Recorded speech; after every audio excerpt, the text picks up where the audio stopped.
Good morning, good morning. I am so happy to be here. It's a homecoming. And so I'd want to start just with a thought. James Clear is the author of Atomic Habits.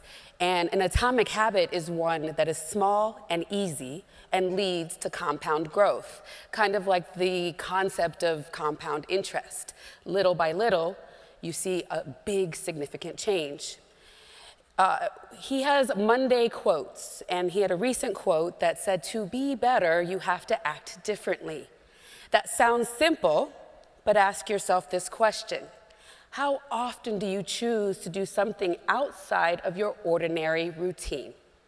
And so as we think today, I'd like to leave that question with you, because in our practice and the way we approach this work, we talk about subtle but significant shifts. I'm not going to come up here today and tell you you have to change everything you do to do DEI well. Rather, it's these subtle but significant shifts that will lead to very significant and sustainable growth. Fred talked about his roots, his starting point. I'm going to share 3 of mine with you. First, I was born in Ohio to a white mother who was Jewish with family that came over during the Holocaust, and a black father who is the son of Southern sharecroppers who moved to Ohio, like a lot of black Americans, to work in a steel mill. I could tell you a lot of really interesting stories about that background, but the point that's really interesting to me about it is when I mention that I'm from Ohio, people are typically really disappointed. And I'm like, it's a really great place. Really great people come from the Midwest. But the reason why people are disappointed is because they look at me and they see something different, right? They expect for me to be from somewhere different. I get a lot of question mark faces when I say that I'm Jewish because they don't see how that fits in their box of what Jewish looks like. And so I spend a lot of years of my life, including up until yesterday, I'll tell you a quick story, having to make sure that I know who I am. So in terms of a starting point, it's knowing my identity. And so I fight with people often about that identity. In fact, when I'm over at the beach club, and if those of you who are staying over there, we have to get on the little bus, and you are going over intercoastals. And for those of us who live in Florida like me, you're used to the bridges going up, and the bridge was up, and the driver looked back and he was like, okay, well, when the bridge goes down, we'll be able to get over there pretty quickly. I was like, oh yeah, I live in Miami, I'm used to that. And then he turned around and he said, you look Latina.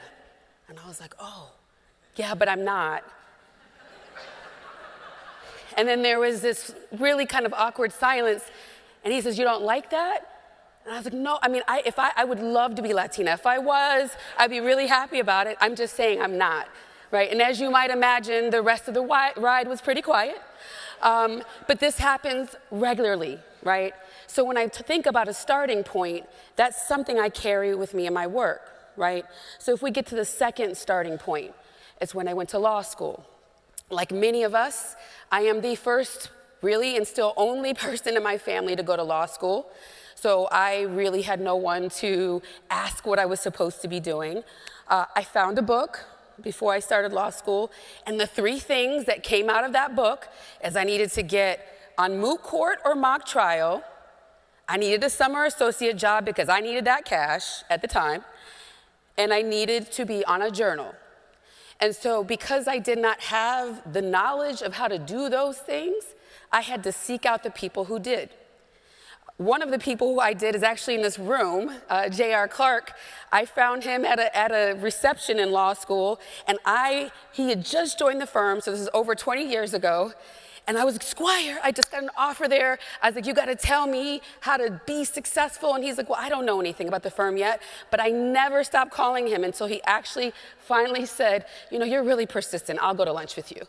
And so at that lunch, we learned sort of common interests. He ended up introducing me to a black judge in the District Court of Maryland who had the honor of working for a year. That would have never happened if I wasn't relentless about stalking you. Not stalking, it wasn't like a legal stalking, but just really being persistent about reaching out to JR. And so I take that with me as I walk down my journey of being relentless about filling knowledge gaps and experience gaps and finding the people who know when I don't know. Starting point number 3, February 1st, 2019. That is the last day that I worked in corporate America. As fate would happen, it was also the last day that my partner, dear friend Shantae Gordon, who is somewhere in the room, finished her last day in corporate America. And if any of you who've ever been to Miami, there's a beautiful, beautiful walkway or walking route on 17th Street. And we got together and we went on a walk to talk about what we wanted to do. What are we going to do with this new space we've created for ourselves by not being sort of in a normal 9-to-5 job?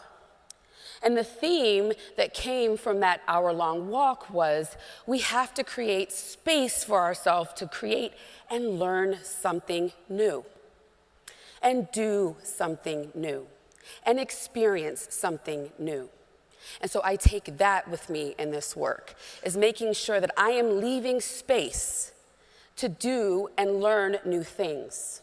So as we embark on the presentation here, I just implore you to think, what is the subtle but significant shift you can make to something that you already do?